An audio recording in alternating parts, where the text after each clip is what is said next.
everyone.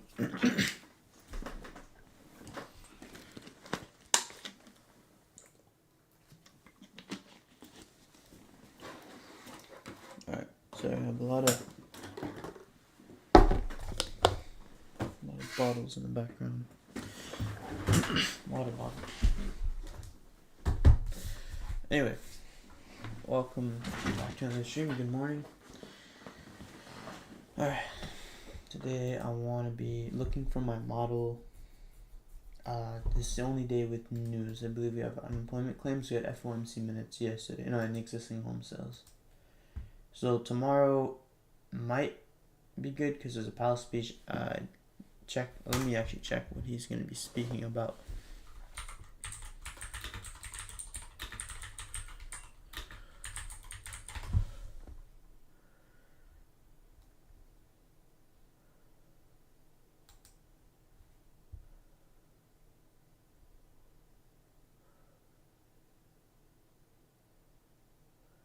Yeah, okay, so it's definitely going to create volatility. It's a Jackson Hole Symposium, and it should shed light on whether the Fed is going to cut interest rates or not in September.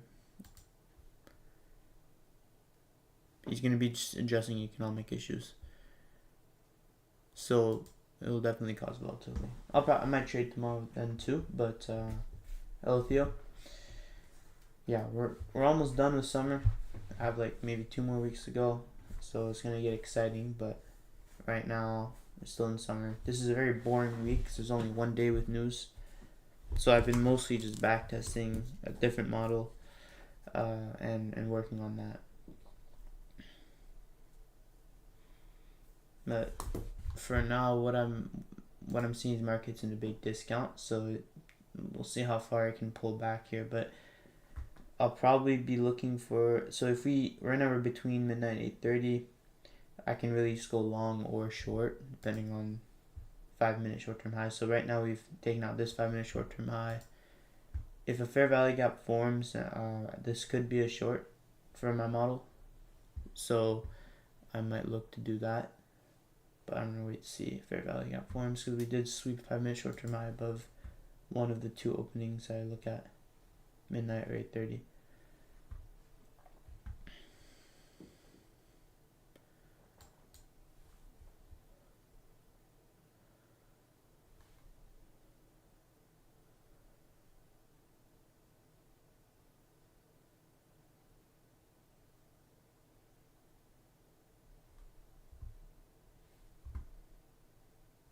Yeah. I don't know about shorting anymore because we kind of took out that low. But if we close beneath this low, we technically have a bullish sweep.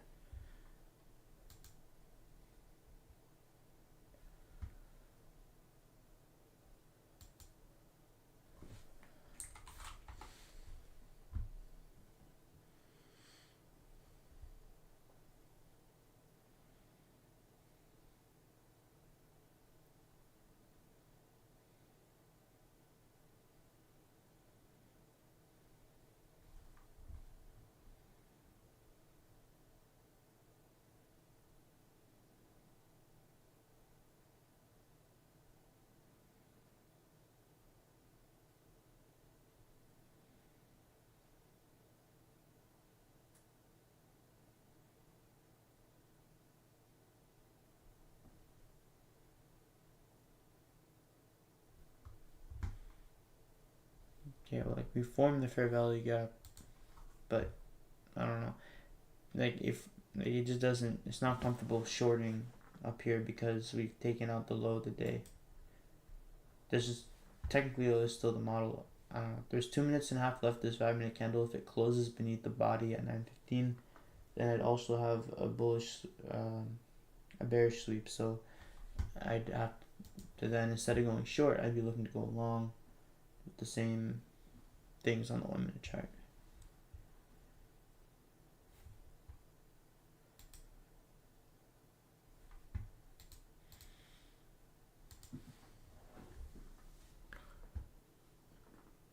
Yeah, speech tomorrow. Powell is delivering his economic outlook and framework review. So this is going to be a very big speech, actually.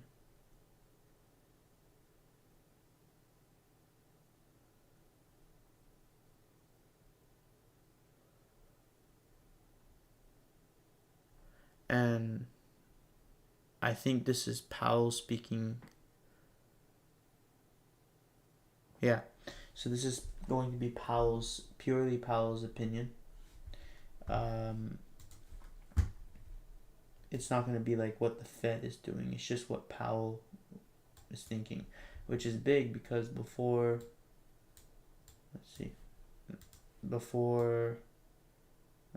inverse fair value gap, I don't think so here. This would be too much of a stop. What was I gonna say? Yeah, the Fed usually makes decisions by voting on things, but obviously here it's just Powell. So it means a lot more, I guess, because he's more popular, but what he thinks is really relevant towards what the Fed will do as a whole. Each member will have their own opinion.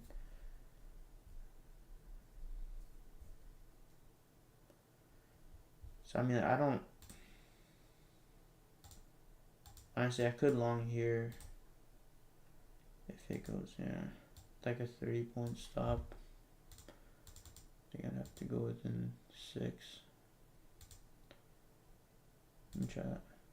That was 6. Yeah, okay, nice. I calculated it right. I didn't want to risk more than 400. And then we go 3RR. That's like 1200, we'll go at the high.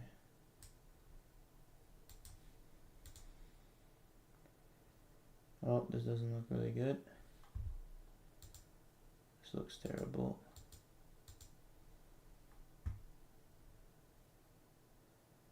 We might actually just take a loss here.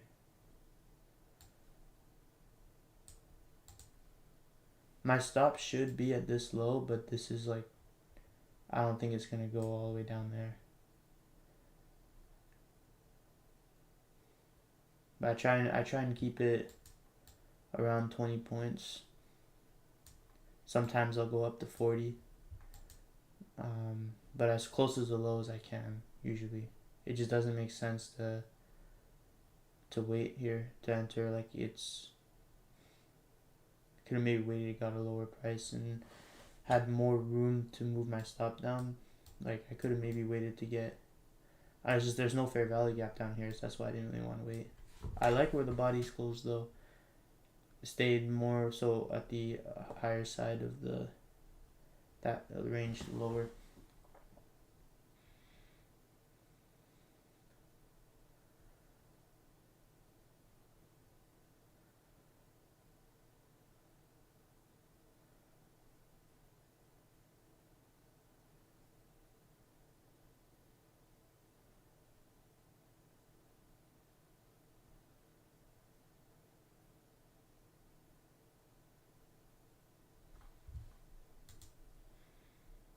Alright, this is looking good. If it wants to keep expanding here, I really want to push through those bodies. And one more time, we're going to run above that high. So if we continue to do that, it could indicate it's not willing to sweep and then go lower. We could push through. The more time it kind of spends up here, the more it's telling you it's not going to go lower. Is it swept that high, so it should be, after we sweeping that high and then running lower, we shouldn't be coming back up here. It's showing you the market's willing to continue like climbing higher. Like when I talk like this though, and I'm in a trade, sometimes before I get angry because I'd want to try, I'd do this talk to try and be right, to reassure myself that the right thing's going on, and when it wouldn't happen, I'd get beaten down. But now it's different because my model is regardless of what I think is going to happen in price or what my analysis is. My model, it's straightforward, mechanical. It's either you're gonna buy or sell depending on what the market shows you, not what you think it's showing you. It's there's no bias involved or anything like that. So I'm able to talk here and be like, all right, well, I put on a position. Let's just see what I think is happening in price action and see if it's lining up with what the model just told me to do. And so now it's a lot less damaging because it's not my own skills that are being hurt when I lose money. It's just the fact that the model just lost, and that's okay.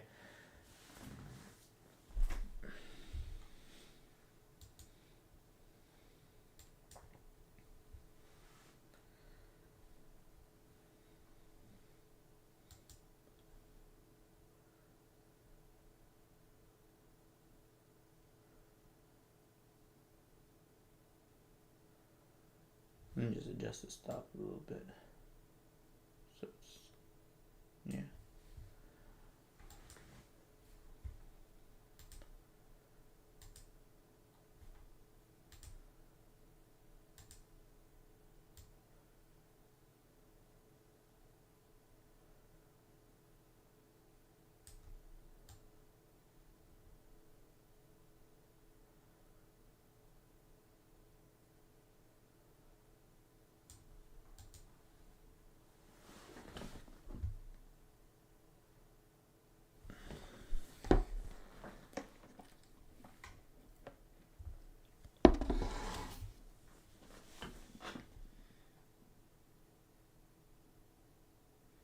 It's interesting too. Last year, Powell at the same spot, Jackson Hole speech symposium, confirmed the Fed was about to cut rates.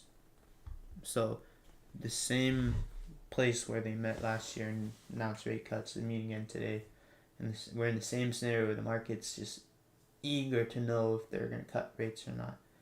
It's the same thing happens every year. The Federal Reserve said it so many times that inflation expectations is one of the tools they use to set monetary policy, not the actual. The setting of interest rates is not what they use to conduct monetary policy. Rather, the expectations of inflation and growth are what they use. So that's what they look at. How people are behaving, what they think about where the economy is headed, where it is. That's what they use. Now it's crazy. We're almost down 400, and we went up a bit above 400. Now we're back to break even. I gotta be ready for this trade to lose. I don't get too excited when it's in profit, because it can always come back on me.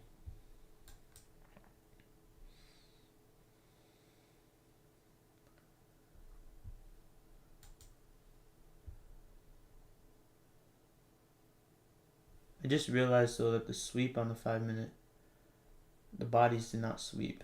But they did back here. So this is a very lazy trade actually. I don't like this. If it comes back to break even, I'm gonna close it. I just don't wanna. I don't wanna trust this.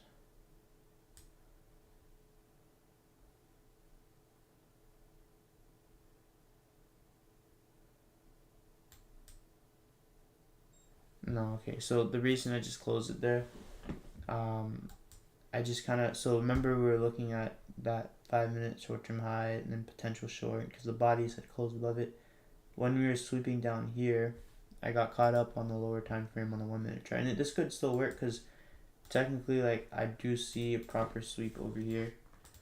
So the bodies did sweep there, and then the wicks do the damage. I don't care if the wicks, however many times the wicks go beneath. If the bodies don't close beneath, then I'm not bearish, which is why I was waiting for a sweep lower after 9:30 with the bodies closing beneath other bodies. And when we, at 9:30, when we swept beneath the short-term low there, the body was beneath here when I was looking at the 5 minute chart. Then I dropped down to the 1 minute. Now I went down and looked at the 1 minute and been like, okay, there's an inverse fair value gap. Let me go long on it. But I didn't wait to see where the bodies would close, even though I had mentioned that. So that was my bad. And I just now noticed the bodies didn't close beneath. But what I was saying about the wicks is no matter how many times we're wicking, it doesn't really matter. If I see a sweep where the body's swept and I were to go long here, my stop might be at the low and I get wicked out. It's okay, but I would still be long. So that's the thing here. We never got a body sweep lower, post 9:30. So even though we had one before 9:30, I wasn't able to go long ahead of that. But I'm looking for one post 9:30, and then this short-term high, same thing. We had a 5-minute short-term high taken out with the bodies, so I could have went and looked for a short, but we dropped down beneath and created a new low of the day. So shorting here, while we might get a body close underneath 5-minute short-term low, it's very uncomfortable, and I didn't want to do that either. And I would have gone stopped out if I had done that, but instead I was long, and now it's just kind of consolidating. So I mean, there could still be my model. It's just not appearing right now. And this is not it. So I'm gonna wait a little bit. We're still between 8:30 and midnight, which means I can go long or short depending on where I see the 5-minute short-term high or low get taken out. I'm thinking it might come back up one more time, and then maybe then there's gonna be a nice short.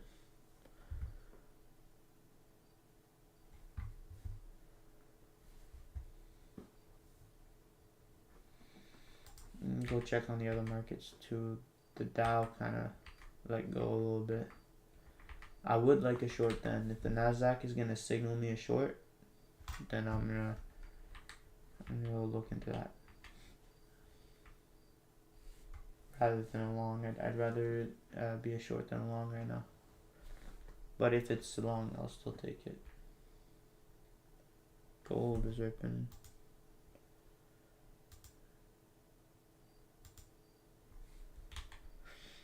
And the dollar is also ripping, of course. Kind of slow.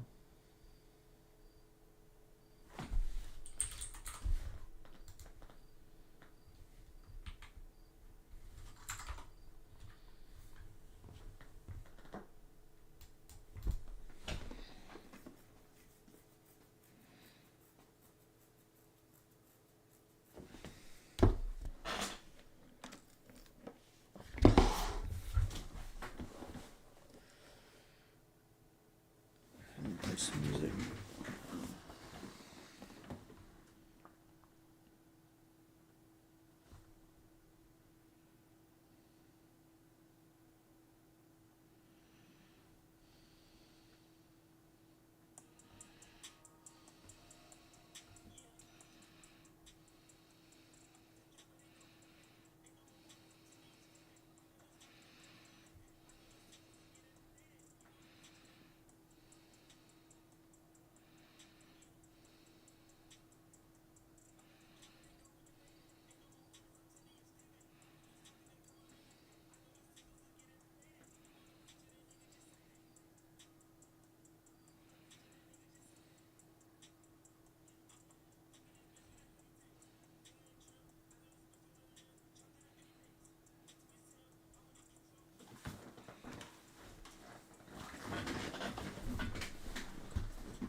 Alright, this would be a 5-minute short-term sweep.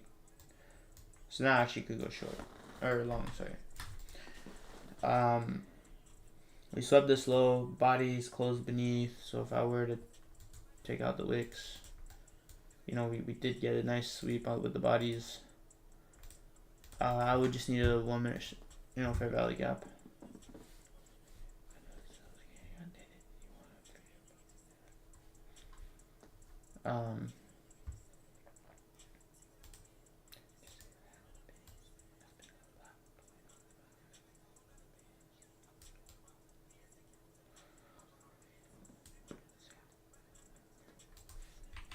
But the only thing is the Dow would not be in agreement. So, oh, it might be. It seems to be going up. I mean, with the Nasdaq at the same time. I just don't want it. I don't want to get into a position on the Nasdaq. It did hit sell side. I don't want to get in a position on Nasdaq and then the Dow won't go up and it's gonna hold it back. But we'll see if we inverse. There might also be a lot of liquidity to the side today because,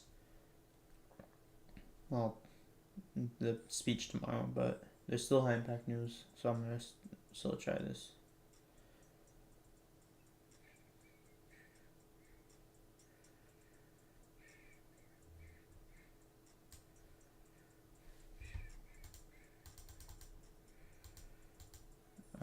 need to take it with. Get my calculator. I'm not gonna risk the full size, but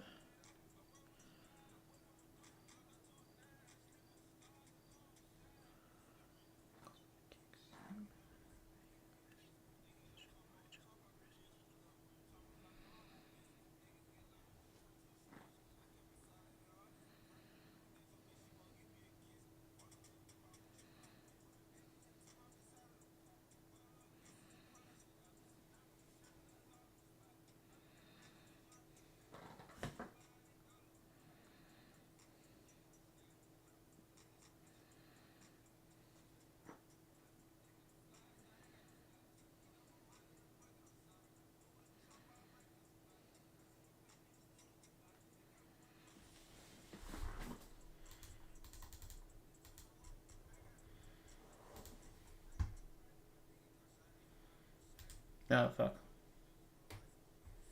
I want to dig in a little bit, like here. I might not dig in. I want my stop to be as close to the body as possible, so if we can dig into the gap a little bit, I'll go long. I might not do that though.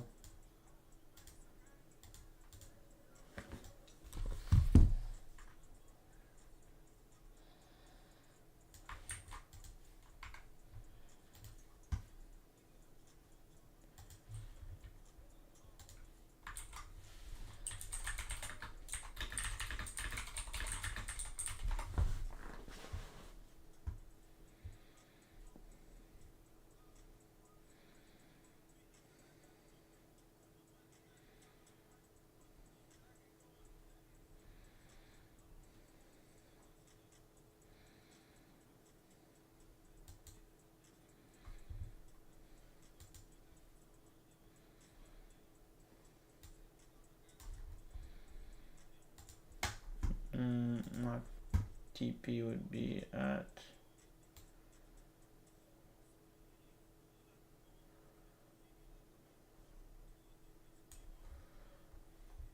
dang.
I'm gonna take it with low risk. There you go, dug in a little bit. Alright. And then simply just because it's Jackson Hole Symposium tomorrow, I don't want to risk too much. Price already doesn't feel like it's the most comfortable. So I'm taking it with a little less.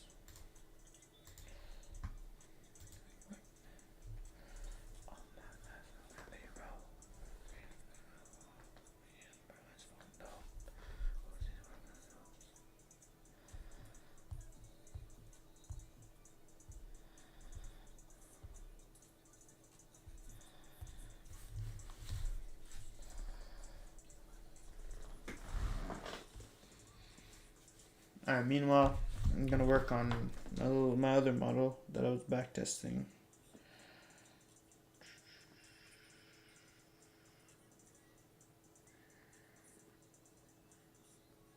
I just had some notes. I was traveling and working on it.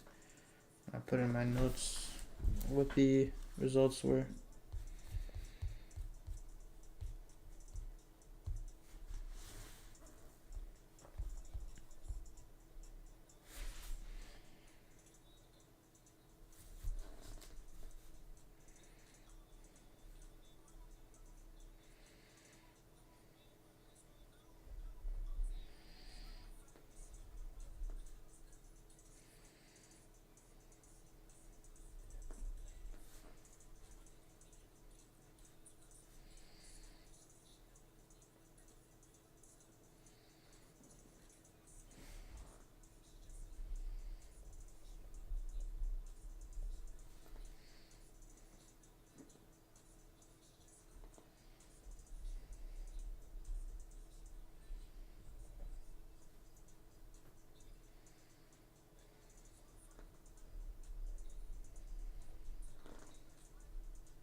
forget. I'm just gonna access my Notion journal. And do it this way, the long way.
This is a tough one.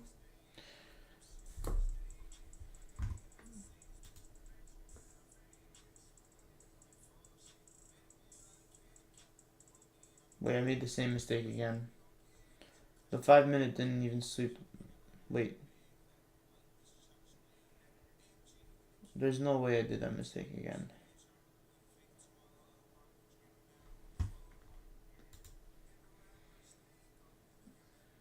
At 9:49.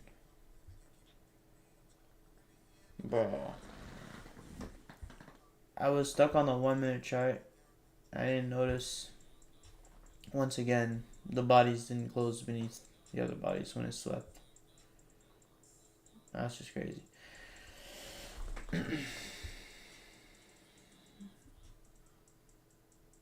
I mean, it could still work because we could close this right here.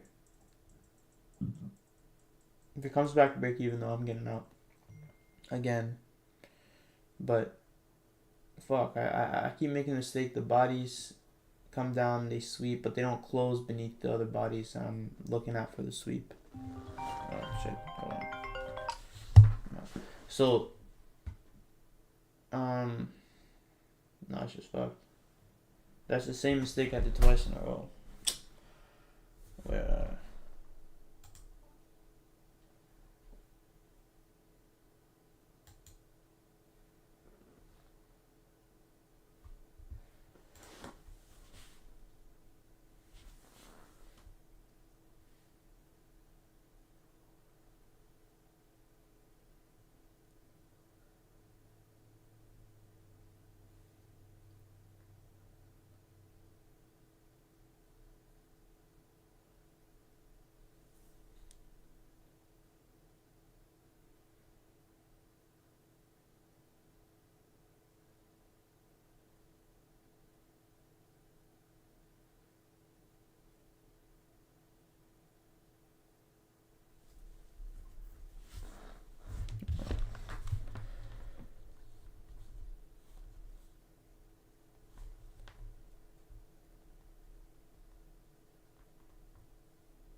We might be cooked. I think we're cooked.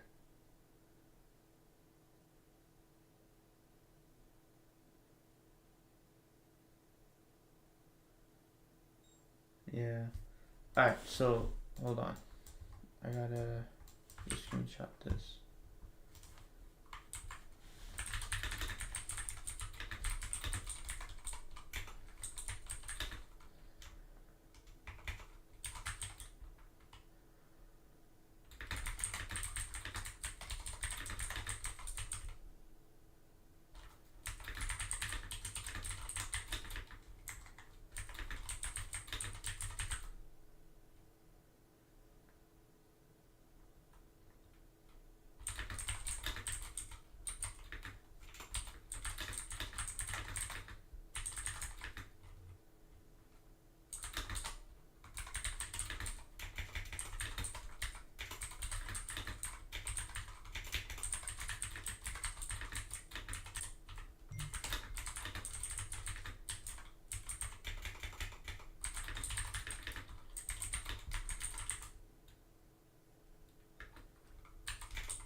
Okay, now technically the bodies did sweep. Right, we're looking at the short-term swing point. We can look at that body. You know, this did sweep, and then swept the low too. So now I can actually go long if I see a fair value gap or inverse fair value gap. So I'm gonna try this with the same amount of risk that I just did.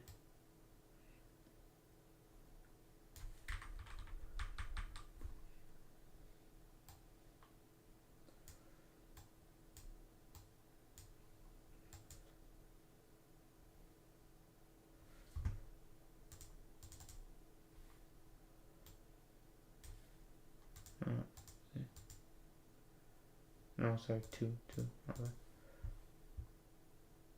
Yeah, okay, so I'm gonna go long.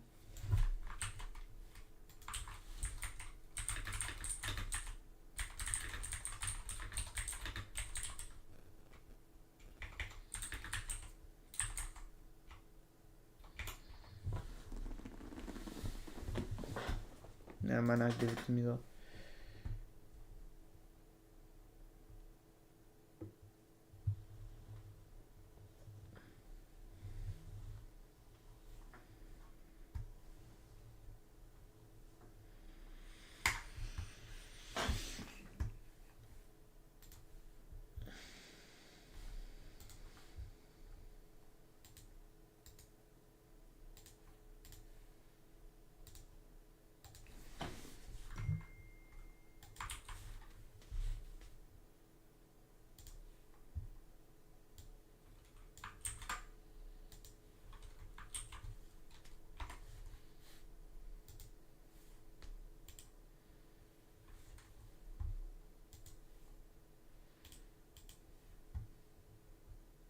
Hello Nolani.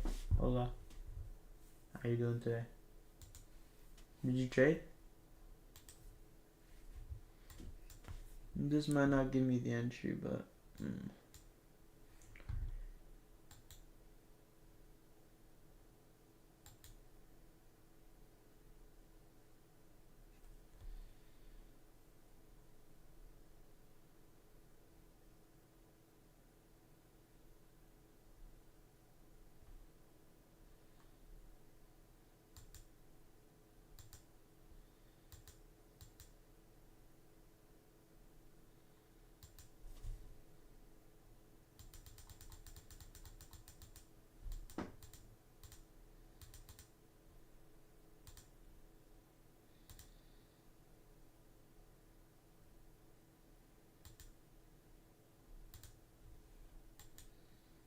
I don't even think I want to go long if it comes all the way back down here.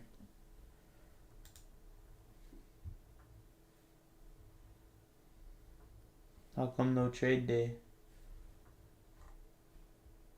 Like the model didn't show up, or did you try and look for the model, or you weren't able to?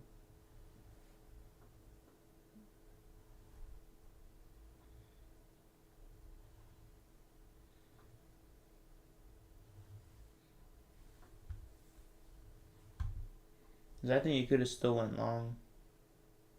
It did sweep lower. 830 swept lower. 9 is so, I mean, but it also kind of consolidated around. So it's not really too pretty.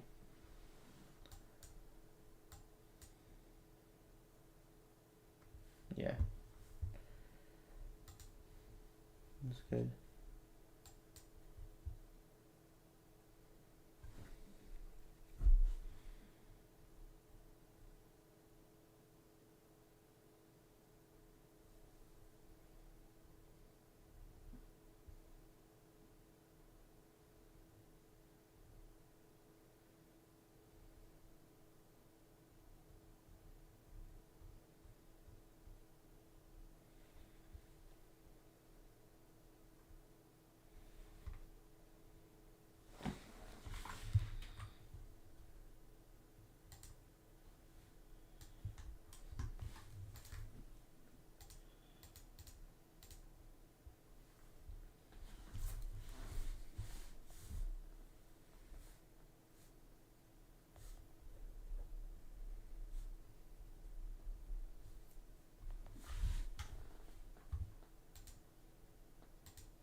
It was in between 8:30 and midnight. Yeah.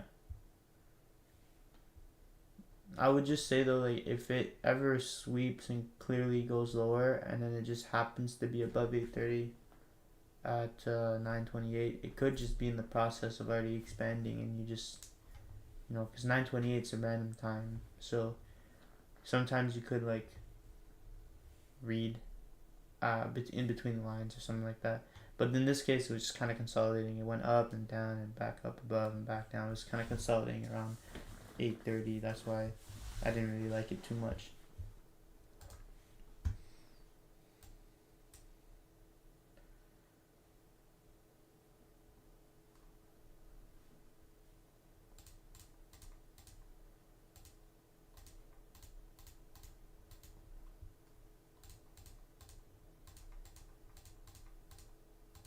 Now you gotta wait one more day before finding out if you're a funded trader or not.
You took a trade with Nick Stone live account. Oh, nice.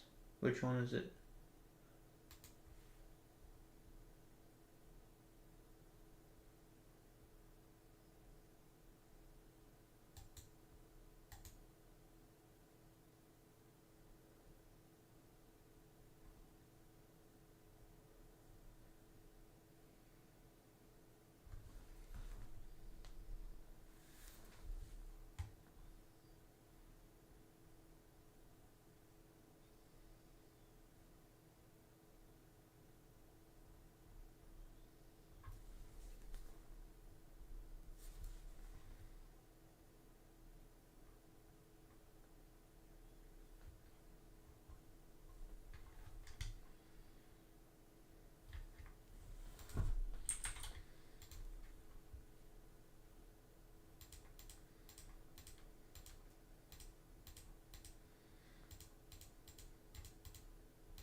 UK 100 shorts on session while I was at work. He live trade on Discord for a group, and I wanted to get my feet wet on my live account. Today's trade. Rates 100. Nice. That's nice.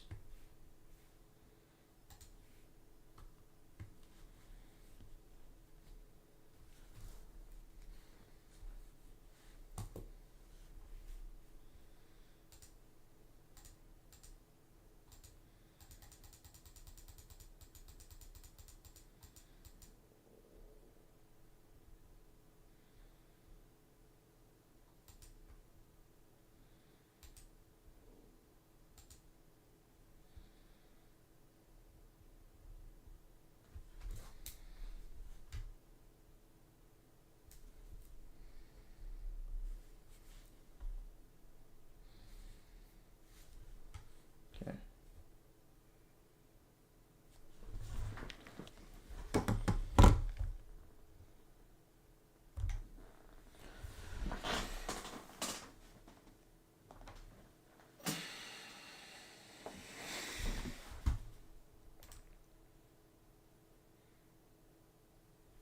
No, I was waiting to be. I was trying to buy here, but it never came to entry. So I did take a trade earlier, but it was an accident. I first saw a sweep here, then a 1 minute fair value gap, but then I realized the bodies didn't close beneath the 55 bodies. So even though it swept a low at 9, the bodies didn't close beneath. So I was like, just take off the wicks. We didn't get a sweep until now. But before, every time the wicks went beneath, I kept thinking, oh, the 5 minute is definitely going to close. It's all the way down here. And I would go down to the 1 minute, wait for a fair value gap, not realizing that the momentum caused the wicks. And then the bodies had not swept. So I did take a small loss. I took it with half risk because I didn't really like the way it kind of looked. And Jackson Hole Symposium is tomorrow with Powell speaking. So that's a big speech, and I don't know. I just didn't. Just didn't want to take full risk. And then this one, I was willing to risk more, to be honest, because it looked a lot better, and the news had came out, and it was, to the upside. So I really liked it, but it just kind of immediately left without me, and I just was working on some of my notes and while I was waiting to see if it would give me entry. But now I'm not gonna enter. If it comes all the way back down, then I wouldn't enter. It just is too. I don't know. Its entry happened too long ago.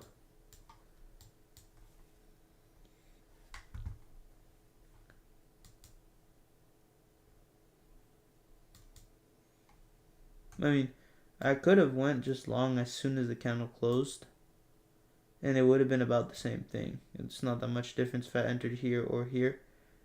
But I didn't. So, and then TP would be minimum 3RR. First 5 minute short term high after 3RR. So that'd be over here. But then I rounded up to up here at the high. Just in close proximity. So about 3.41RR.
Another entry could have been... No, not really. That wouldn't have been a good entry.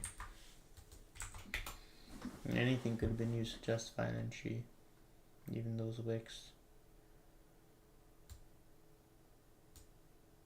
But yeah, no.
And as far as if let's say short, I want to short 5 minute short term high here, we had a price swing lower, and even though it took major sell side liquidity, if you ignore that and you were to think to go short on the 10-10 candle, you see there wasn't enough displacement for a fair value gap.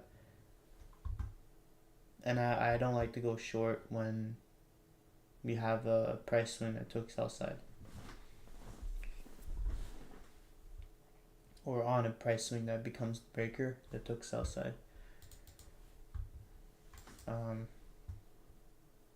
You don't want a bearish breaker to be formed after taking sell side. But right now it's pushing very nicely, very neat looking on the 5 minute.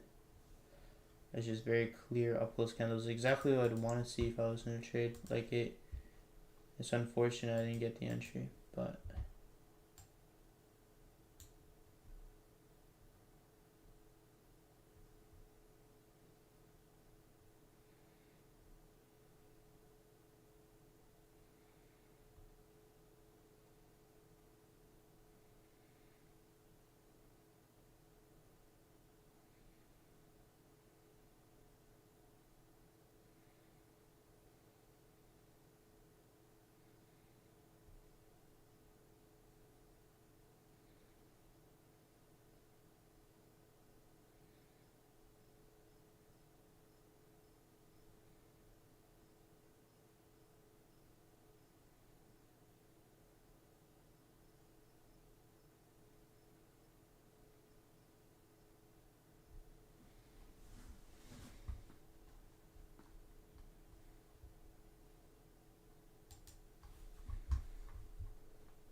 bit of a pullback.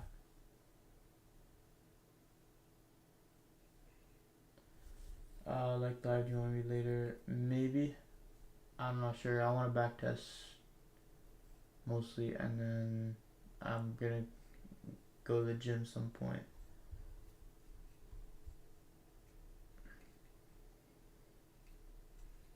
I'm waiting for, I don't know how long it'll take for this, but I'm gonna back test while this plays out, and then after it's done playing out, depending on what time it is, I might go to the gym.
Alright, I'll see you later. You can back test with, yeah, we can call on Discord if you want.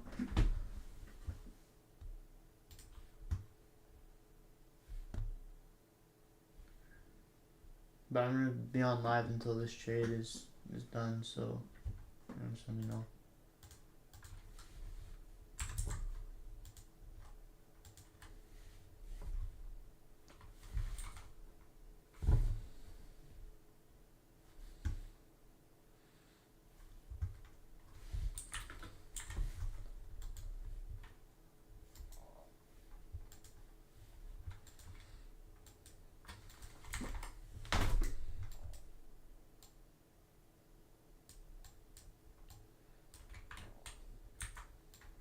I'm currently back testing June 2024, and then I want to do 2023. I'd like to be done 2024 by the end of the week, and then move on to 2023. Do that before the 15th. I'll have to have a lot of long nights, because then I have to go through everything and see.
Okay, well, can we hop on Discord? Yeah. Just call me.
What's up?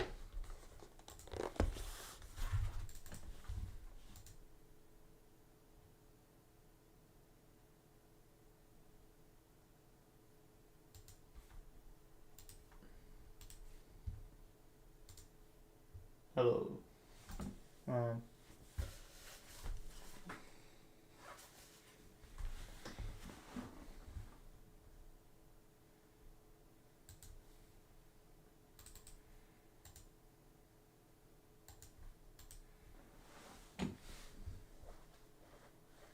Alright, a little bit of a move lower, nothing to worry about, but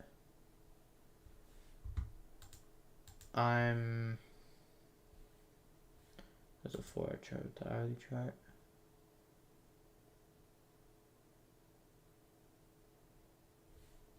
It is interesting. The hourly chart seems to be like a little bit of a breaker here. It didn't really support price or anything.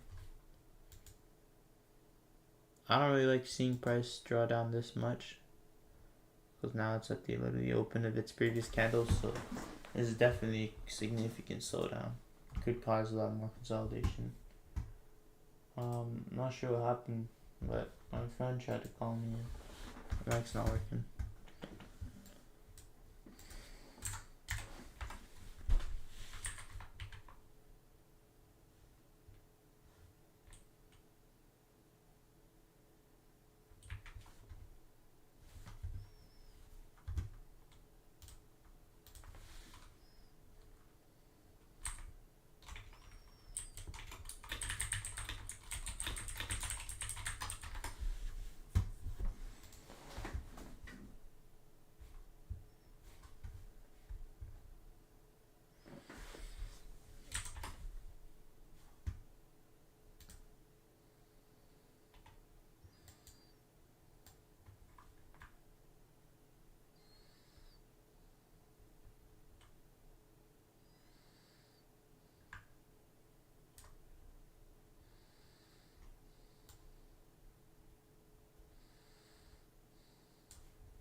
Hello?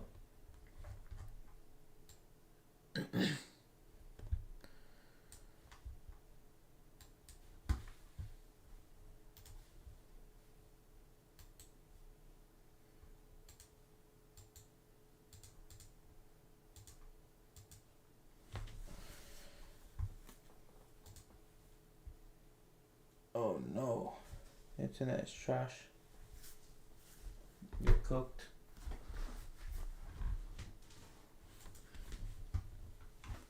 I mean, dang. I can't. I'm not a handyman, unfortunately. That's tough. No Lonnie's internet.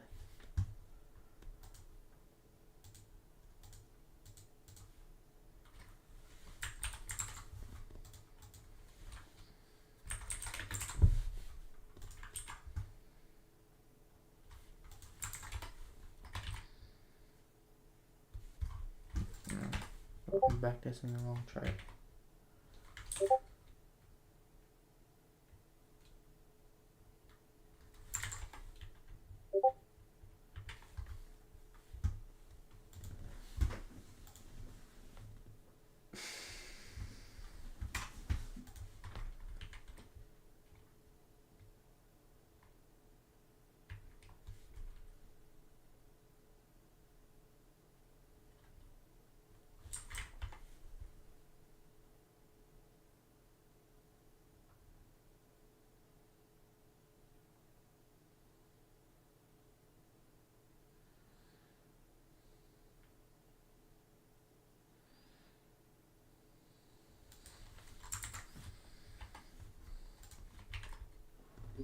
Hello? Hello. You can hear me now? Yes. You connected from your phone? Yeah, because I don't know why it's having a hard time connecting to my laptop. Yeah. You don't have Canadian internet. Starlink. I have a Starlink actually. Yeah, but it's worse where you are because you're in the desert.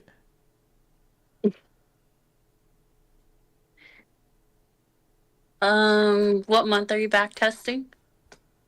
Right now I'm 2024 June, midway through June. Okay. Where'd you get to? Um, well, I didn't get past March. I still have to finish all of that stuff.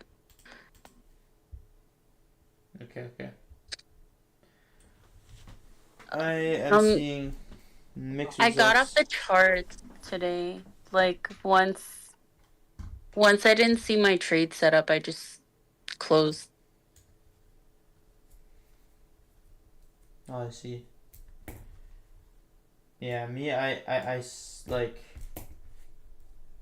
was like, okay, we could go long, but then I noticed it was just like at 8:30. I was wanting to see it go long, but then at 8:30 we opened and we made a move higher, and so I was like, okay, unless it really makes a big move lower, I probably won't be a trade, and then it didn't really. It just kind of meandered around 8:30, but I still took a loss though. I did a mistake trading the model, the first entry.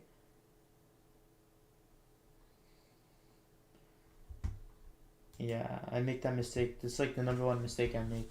I don't wait for the 5 minute candle to close whenever I see a sweep, and then sometimes it closes higher than where we swept, above its bodies. So the even though the wick swept, the bodies didn't sweep. So it creates it's like I just have to wait till it closes. I shouldn't go down to the 1 minute chart. That's what I used to do before, until I see it close. That way I don't get and faked out, or I don't get fall in love with the fair value gap, and then all of a sudden my attention is stuck on it.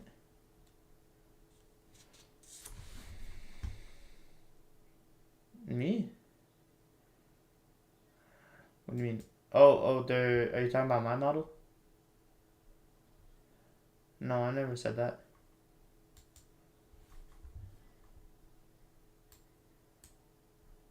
Mm, Well, well, no, because what do you mean on my live?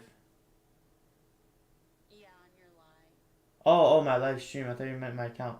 Well, no, yeah. I said because no, because technically, if it had opened up and then swept a lot deeper, you could have entered like at 9:28 even if it's above. But right at 9:05, when it kind of 9 o'clock 9:05 when it stopped seeking lower, like this didn't really go down too much. It just went down by chance. Like I think in my opinion it was more consolidating. It didn't make a directional move lower.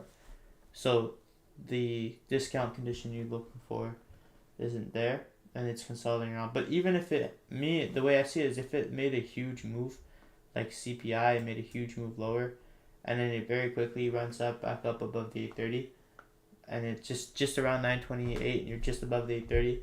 I think you can still go long. I've seen it work many times where you can still go long and it works. It's just not if it's consolidating like that. Yeah. Well, yeah, that's why I just didn't trade. And it was like in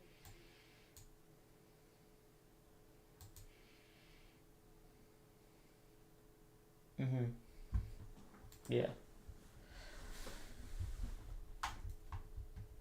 But my model sucks. I could have entered, but no, I didn't get the entry.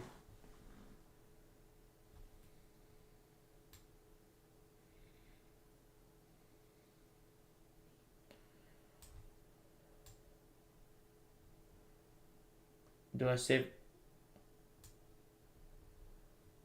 Um, no, I save them.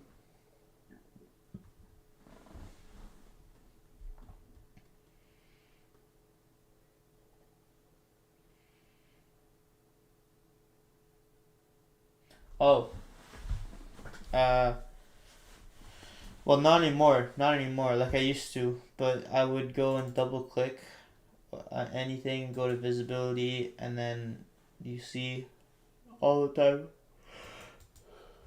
all the time frames in the settings, all the time frames you can see it on.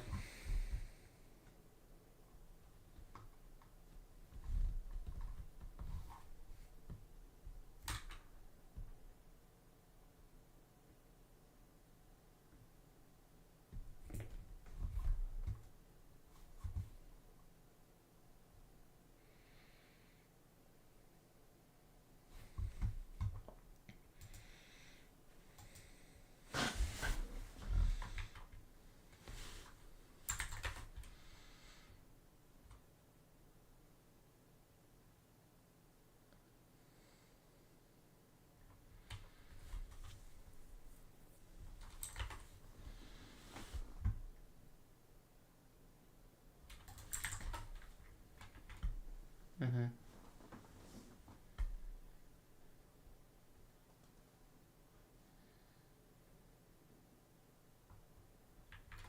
Well, we can look at the trades we took. It's also how what days you use to track it. I might have used different days for the beginning and ending of the month. I might have used like different days to the beginning and the ending of the month.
Yeah. What's up?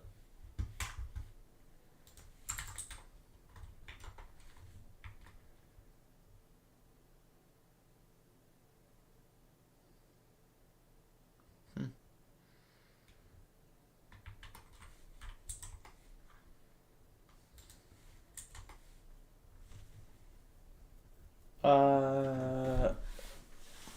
What do you mean? Can you show me exactly what you're thinking of?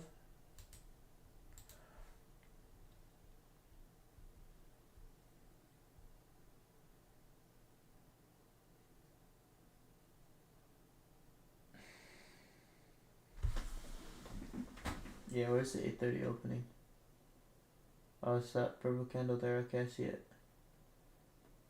Well, in this case, this is consolidation.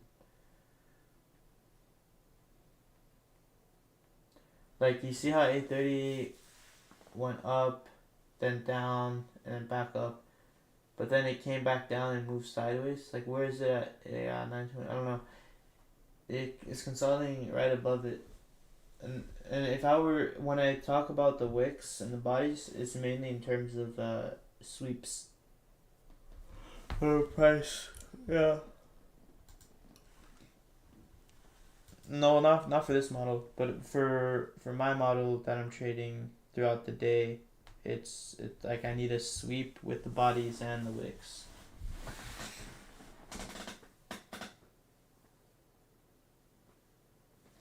Yeah, I mean, you might have gotten into a trade still, but like looking back in hindsight, well, it's not really. Yeah, it's just kind of consolidating. It's like I don't know. I wouldn't want to take anything if we're consolidating ahead of 9:30.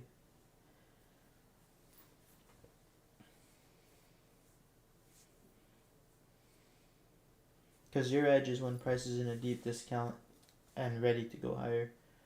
If it's consolidating, it might need to manipulate first. You don't want to like buy the breakout and then get fucked.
Which month are you at right now? And how far? Okay.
When you're done March, let me know.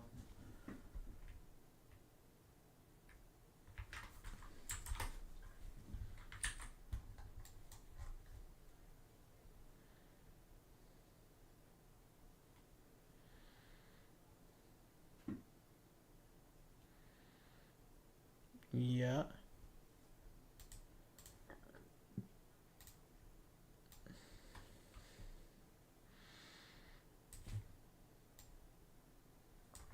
Well, we're gonna compare whenever you're done March.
look locked in.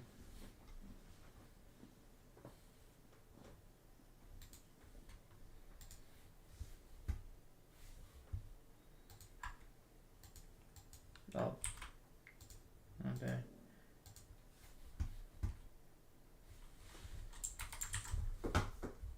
Just get a Wi-Fi booster. I've never used one, but I sent you an image, an example of like where I would go long even if price is above 830.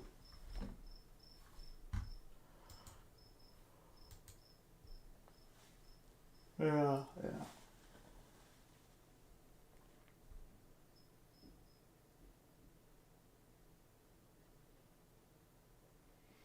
No, that was before. Like price obviously was in a big discount all day. 830 opened up, made a move lower, but then we quickly started to run higher. Like after the move lower.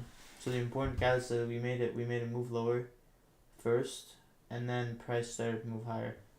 But since price it would have been different if the exact same price action after 830 would have been there, but we hadn't spent all day in discount. So this is just like intuition. I just kind of knew that. So our trades might be different because of that. Like I know you probably won't go long here, but me, like intuition, I know that price is in a deep discount all day. 830 opened, made a move lower. It pulled back into a range, and now it's expanding from there. If it was above 928, yeah.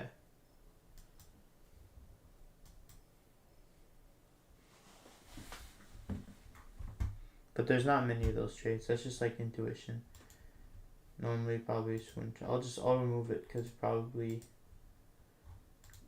the average person is not gonna take that long. Yeah, for 2024 in June.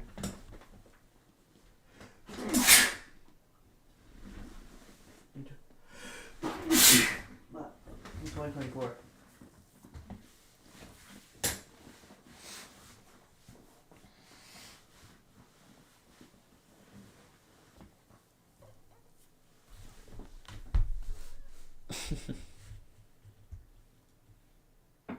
What do you mean?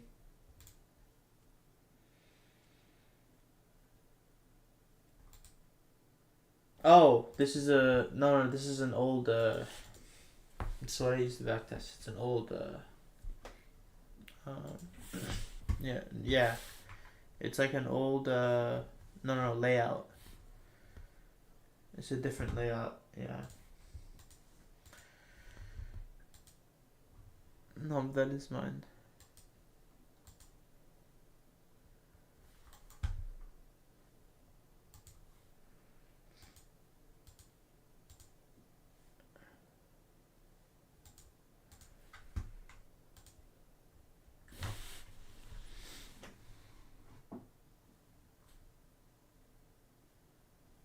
Oh, I might get my entry.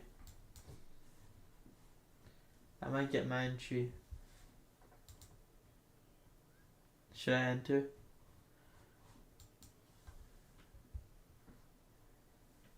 What?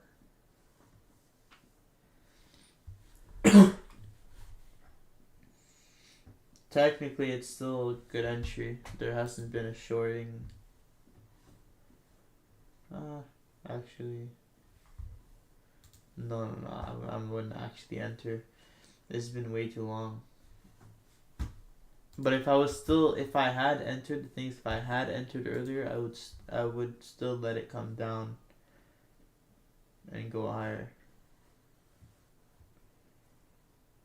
So I don't know, maybe fuck it, I might enter.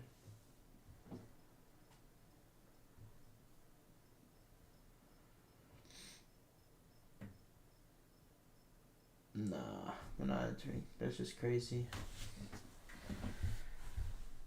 If it comes back to break even, I'm just gonna close stream. No one is gonna know if I entered or not. Yeah, keep it a secret. I wouldn't tell you either. Or,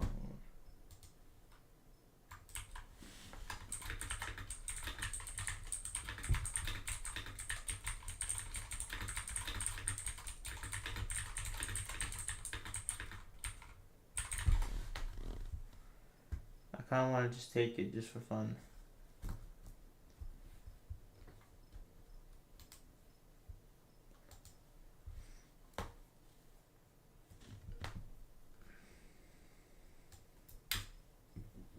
Fuck it. Fuck it. We entered.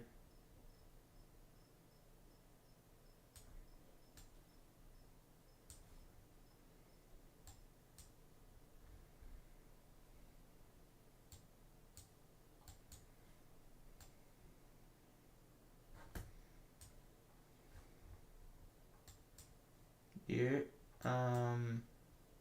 Just need to adjust that.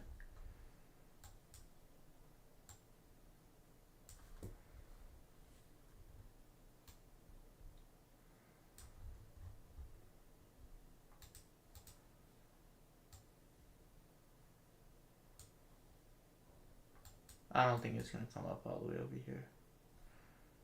What the hell?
If this hits my stop or my TP, or I get out, can you be my order filled confirmation?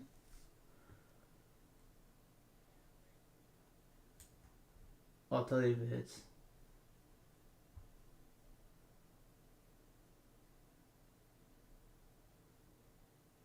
Is that the 22,186?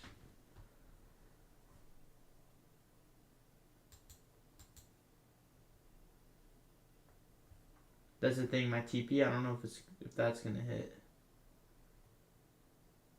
but it's at 23,432. This seems very high, so I don't know if I wanna.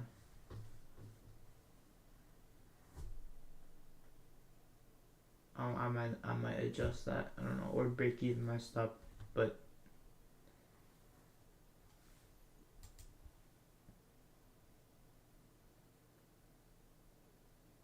yeah, I don't know if it's gonna go all the way up there. That's crazy. Well, that's just the take profit rules. Minimum 3 hour.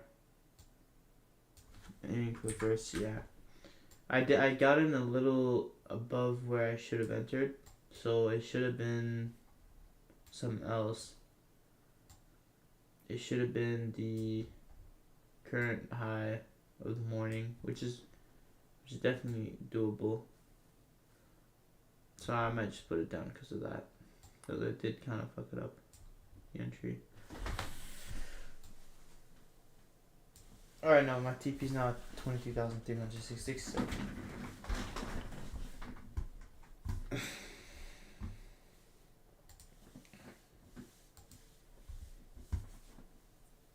$167.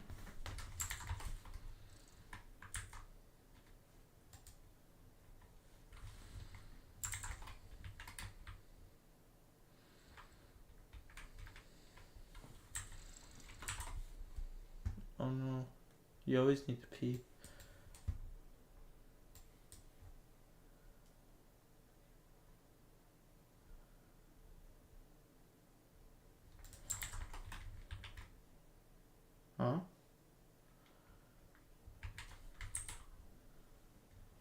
get the app?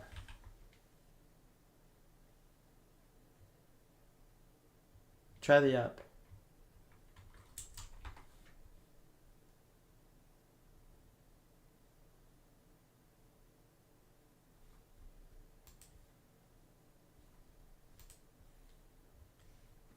No, you have to learn the model first. Be responsible. Because now, what if it loses? Would you say the same thing? Were you saying the same thing when it was going to my stop?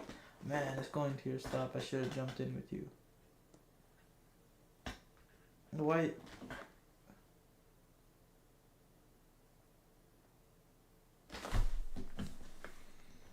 Why didn't you then? Because cap. Calm, cap.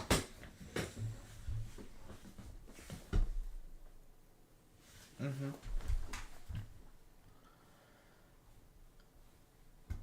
Mm-hmm. There was no breakout though, so.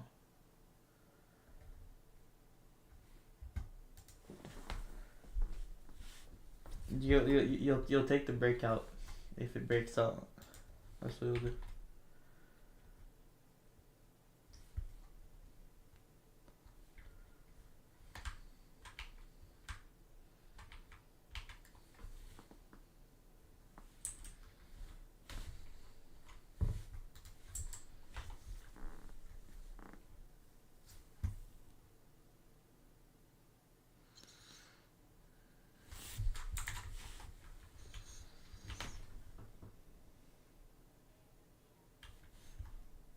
Alright, hopefully it's better now. I want to go over your current log trades. What happened? Why?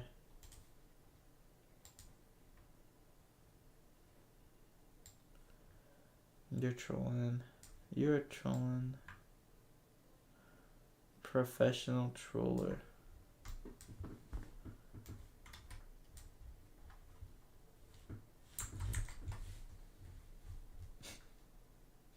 He's too sweet.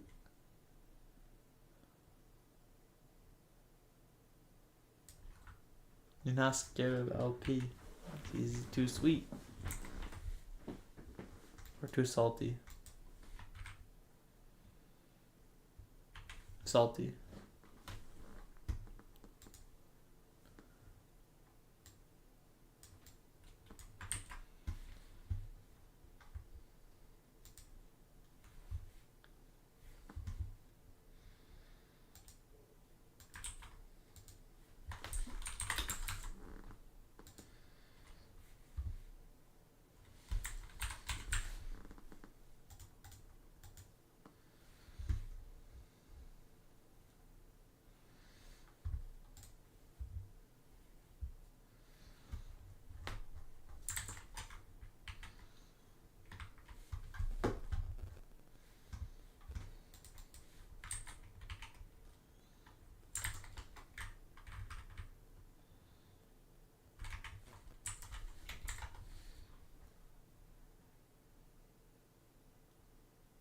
But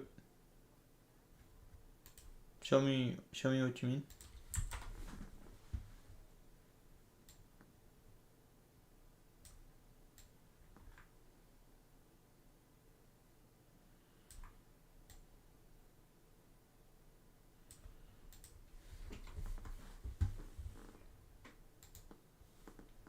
Let me see that. What were you trying to backtest? March. I don't know what contract. Doesn't it expire in March?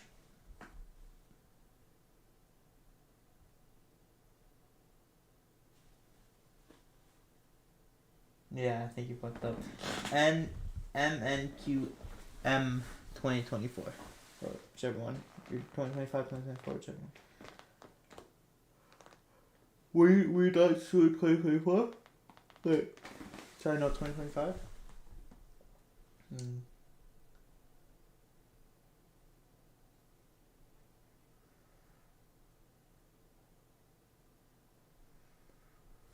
Wait. When you're on replay mode, you don't just switch charts and then automatically it keeps the same date. Like if you were to press your down or up arrow and go to the next chart in your watch list, would it stay in replay mode or would it exit?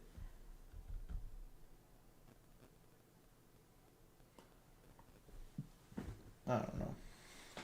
I think there's a new option where you gotta turn it on.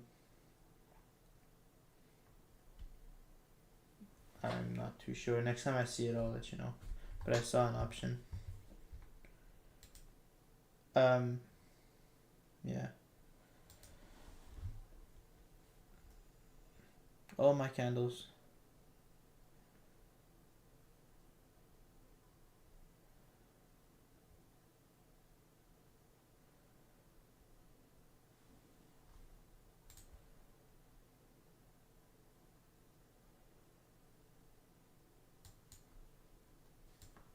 What the hell? I can try my best to help you. I don't know what that is.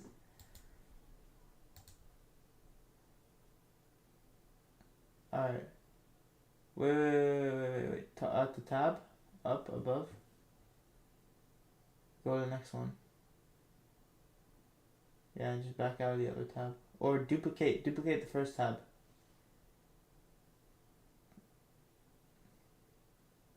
Duplicate. No, duplicate. Never mind. Alright. It would have been easier to duplicate. Just go back on wherever you were, whichever one you were on. Whichever layout.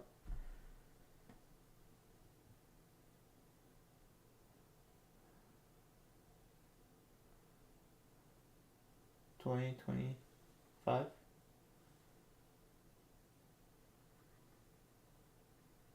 Now March, right?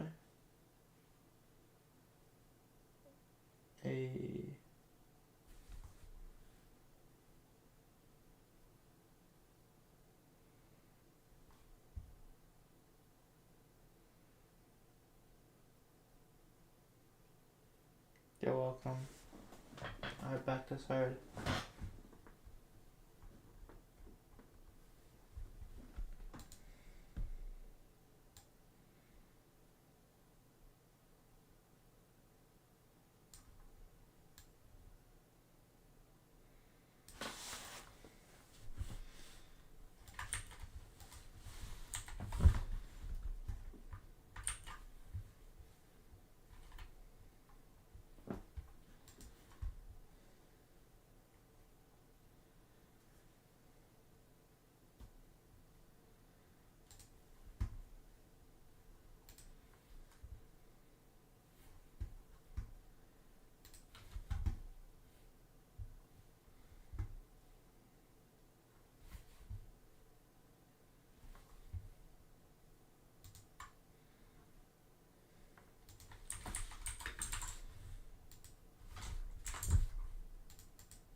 Yeah. What are you trying to take off?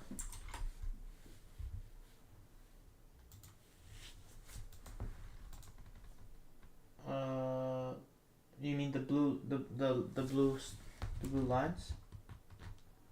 Yeah. Go to settings, and then I think it's in canvas. Yeah, and then no, it's not in canvas. Oh wait, go all the way down. No, it's not there. Go to trading. Go down. No, it's not there either. It's not there either. Go back. Let me see the.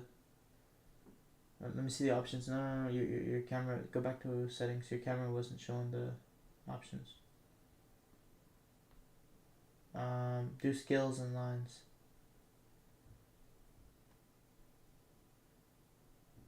No. Go back to the left. Scales and lines. Okay, yeah.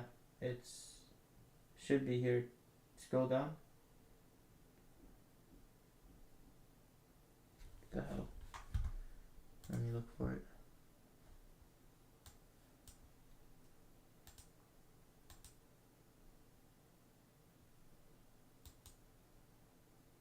Oh, okay, no, it's in symbol. The first one. The first option. Symbol. And you see electronic trading hours background. You see it right there. No, click on the on the box and put it to 0% at the bottom. This is the scrolling wheel. Yeah. There you go. No, it's fine now. Welcome. It's okay.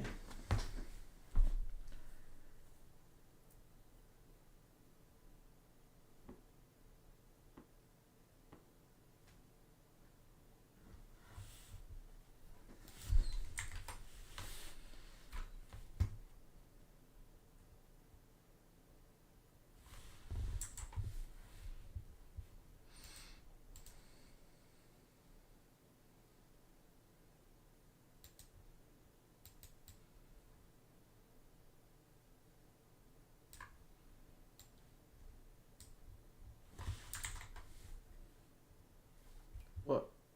Oh shit, okay, my broker disconnected for a second.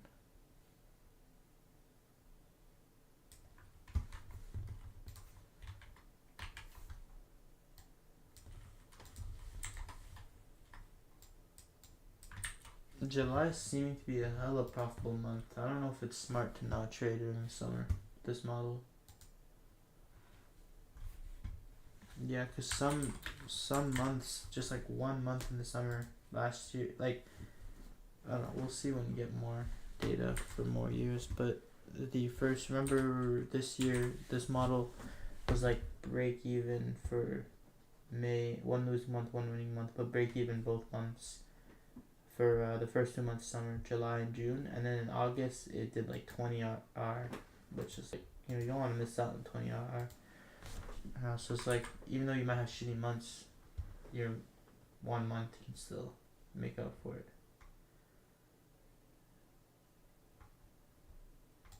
For the whole summer.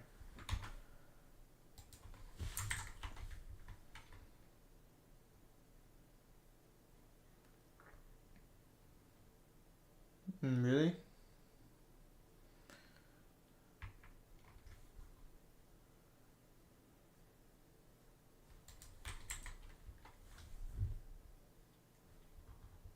Yeah.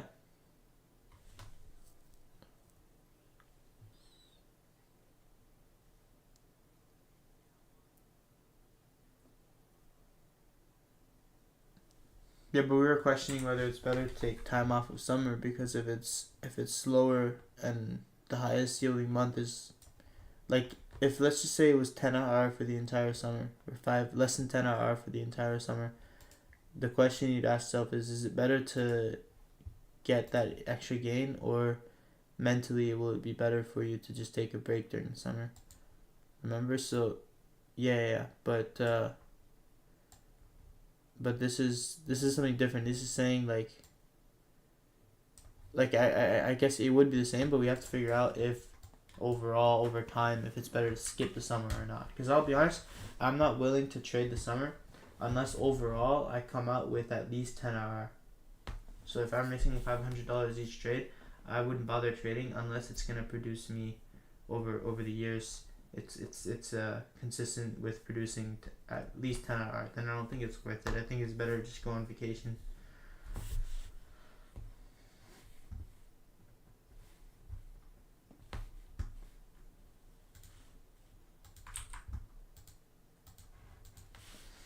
Yeah, well, seems like it.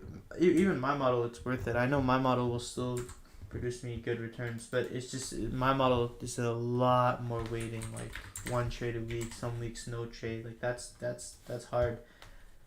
Yeah, so I mean I don't know. I guess the RR I'm demanding is higher there, and if I make mistakes, it's hard to get that RR, especially if I miss a day. It's like it's not like I have every day to trade. If I miss a day, it's like, oh, I might have to wait another 2 weeks, you know? That's happened before. 3 weeks no trading, and it's like, what the fuck? And I take a loss the fourth week, and it's like a month has gone by. I missed one winning trade. I took a loss, and like, you know, that really, really sucks. It impedes on my, yeah. Sometimes I don't like, well, some, like the easiest way I have is get a top step challenge and just blow it, you know, like that's if it's not that, then I just take a break, I go on vacation, I just don't trade. And well, most importantly, the way I avoid it is just don't even go on the chart in the first place. Like stay away from the chart, on, you know, that way you're not tempted to try and look for trades. If there's me, I don't trade on no news day. So if there's a day where there's no news, I'm not even gonna look at the chart. This week we only have news Thursday and Friday. I only looked at the chart yesterday, well, the days before, to trade this model that we're backtesting right now, but I wasn't looking to trade my model at all. So if I didn't have other work to do like backtesting this model, I wouldn't have even been on the charts, or I would have been on with my phone because I can't connect to my broker with my phone. So like, yeah. So but like basically, I just wouldn't have been interested in taking a trade, you know. And I mean, over time, maybe you can be better at trading over the summer. And obviously, it might still be harder and require more patience. But as a beginner, I think it's absolutely a good thing not to trade summer, depending on your model. But for most people, probably not, because you just in general it's a lot slower, and you're more likely to get get into more mistakes and emotional mistakes. Like, there's a difference between technical mistakes and emotional mistakes, but summer your odds are you're gonna make more technical mistakes, which can lead to emotional mistakes, and that's bad.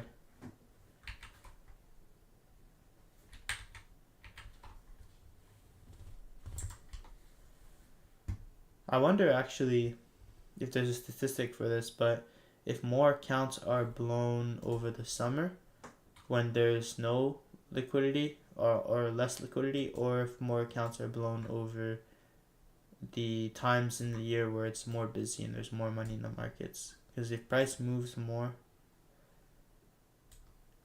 stops that. What do you mean?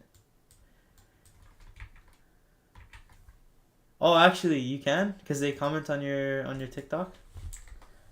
Oh, if yeah. Ask StopStep if they have that statistic.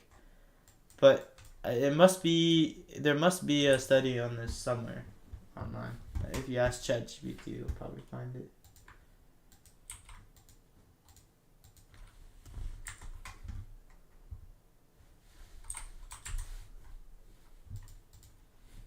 Top Step, they would probably tell you if they knew the study.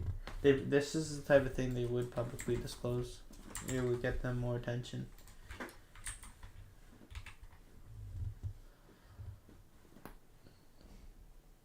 They probably do have access to that data. Like they'll see how much money they make from funded challenges every year. But that but yeah, but that also might just be because you'd have to go through the data and analyze it, because that also might be because like you've got so many, maybe you've got like the same person buying like 50 accounts in the times where it's busy, and he happens to fail all of them, or like you have a lot of people doing that. But I don't know. You'd have to, I guess, you'd have to find a way to make it relative, to adjust the amount of people trading, at the time with the amount of overall volume.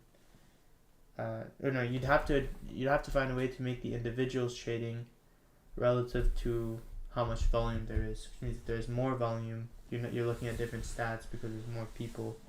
You'd have to find a way to adjust that so you can actually see real time, are people struggling more or less.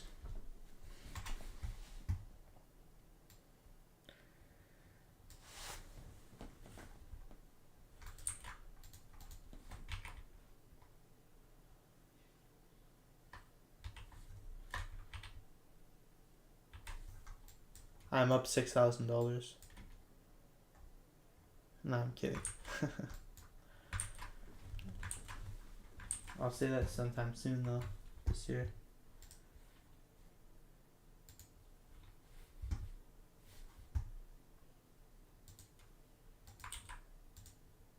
Oh, that's crazy. A day is crazy. On Top Step, I realized on Top Step. No, but I realized on Top Step it would be hard to trade this model.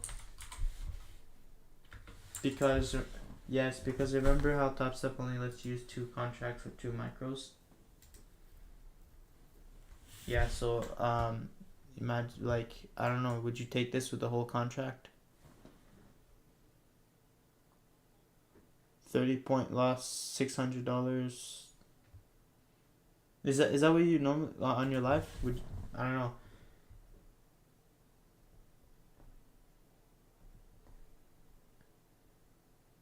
No, but if you do on Top Step, still would you use 1 contract for all your position sizes? What do you use right now? Depends. If your stops are 30 points, 1 contract is $600. That's like 0.6. No, it's like 1.2%.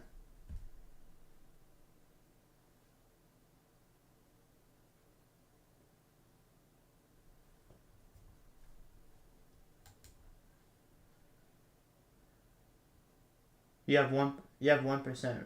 Wait, it varies. What? How often? Your position size varies or your risk percentage? I'm talking about. No. I'm talking about percentage. I'm talking about percentage. Sorry, no. Your percentage. How much percentage do you risk each trade? Does that change or no?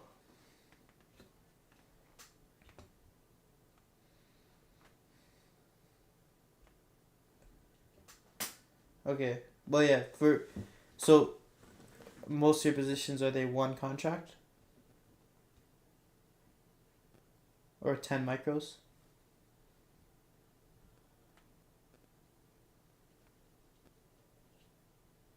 Because with Top Step, you have the option to do 1 micro, 2 micro, 1 contract, or 2 contract. Yeah. But you could just go with 1 contract and risk up to $600.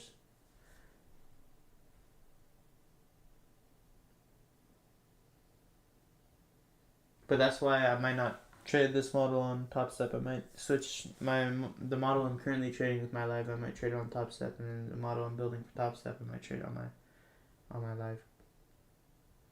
Well, that's what I'm gonna do anyways when I get back to work.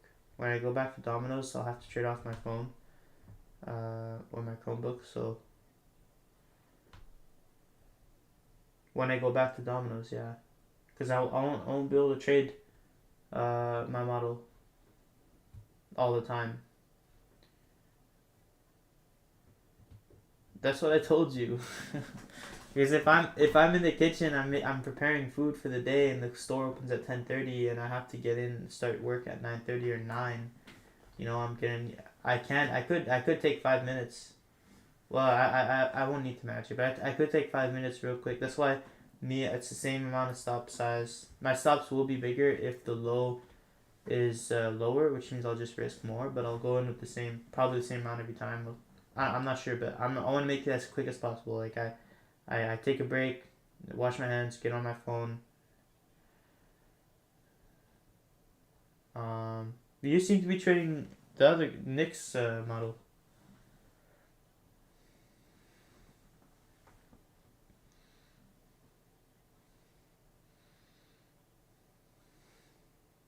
Are you always gonna take his trades?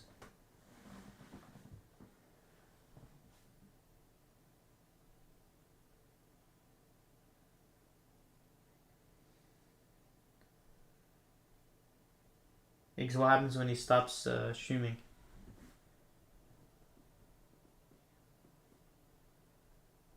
But then what if you haven't learned how to do that?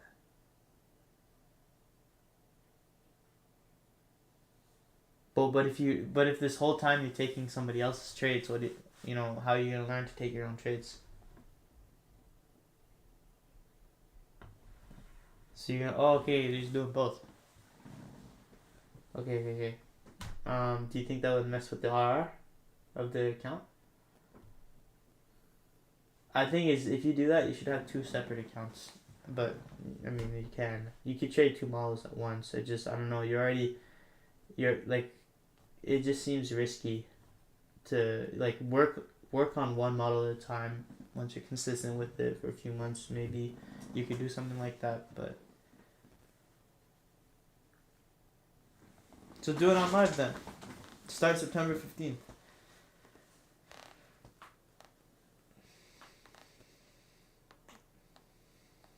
Yeah, try and just go with one contract every position on Top Step. Trust. Go one contract, 30 point stop, for $600 a trade, 1800 well 1500.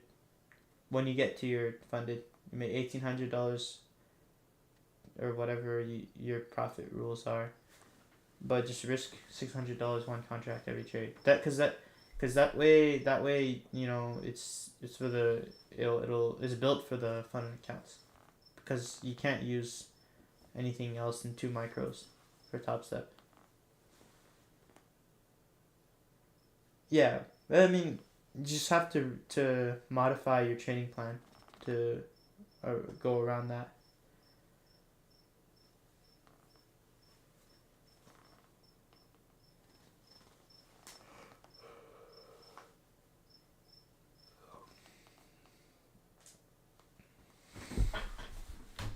But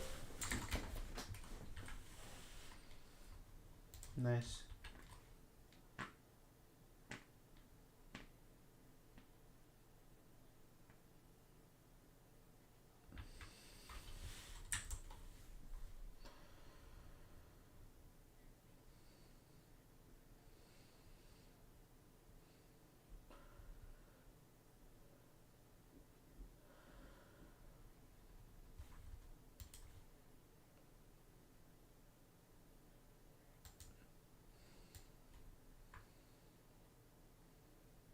Do they mean the leverage or the commissions?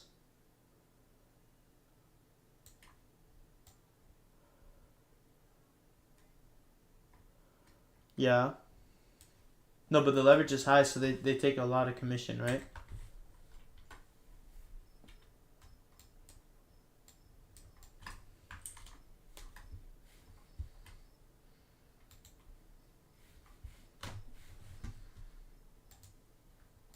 I think that's what he means.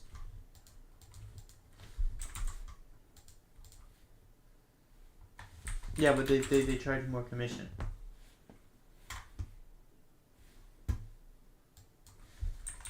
They definitely do.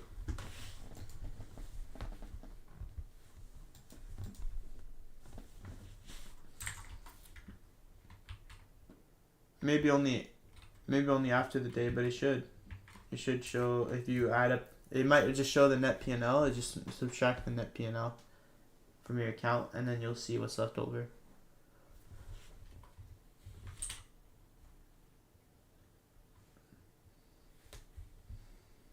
Or maybe what is it?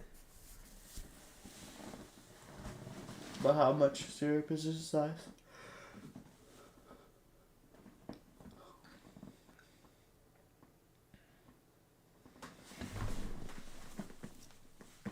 made 140. Yeah, you know, you paid.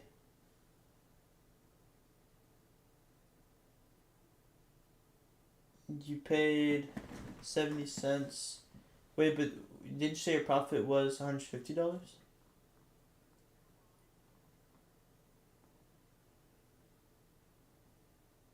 What was your starting balance at?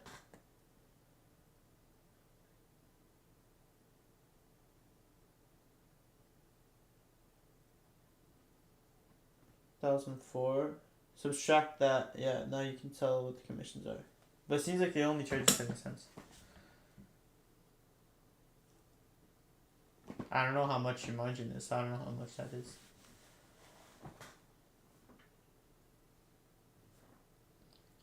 Know how much was used for leverage.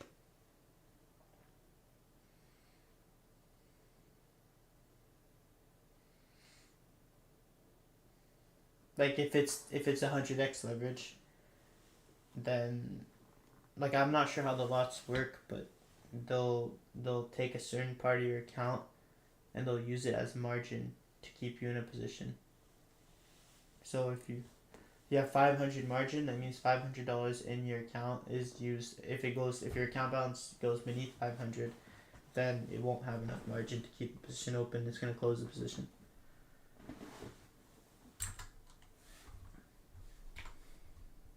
But yeah, I have no idea if that's high or not.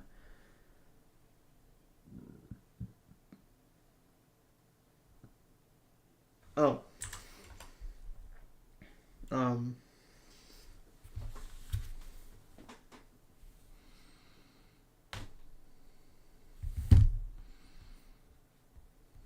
That might be low commission then.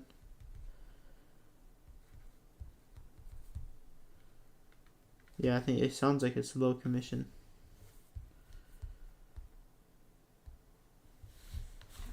But okay, anyways. Why not? I would just get amp futures.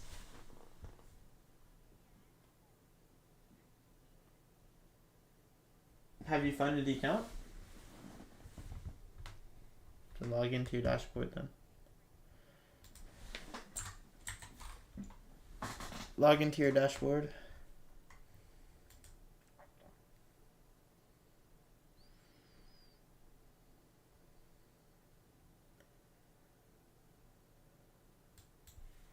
This trade is not looking too yummy.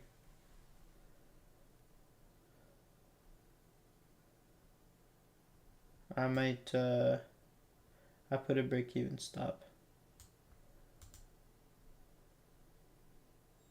Yeah, we got a break even.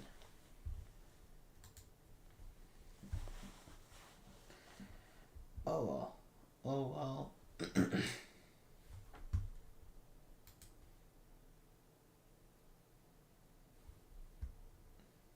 Tough day today. Yeah, no. This is definitely just waiting for tomorrow. Jackson. This is why I didn't risk full amount, because tomorrow's Jackson Hole Symposium. That's a very important speech. This last year, it's when Powell announced rate cuts, and this year, he's making a presentation on economic outlook, and so he's gonna talk about a lot about how the Federal Reserve are gonna structure themselves going forward, if they're gonna start to ease monetary policy or remain restrictive. So that's why I'm pretty sure that's why there's a lot of liquidity on the side. But anyways, I will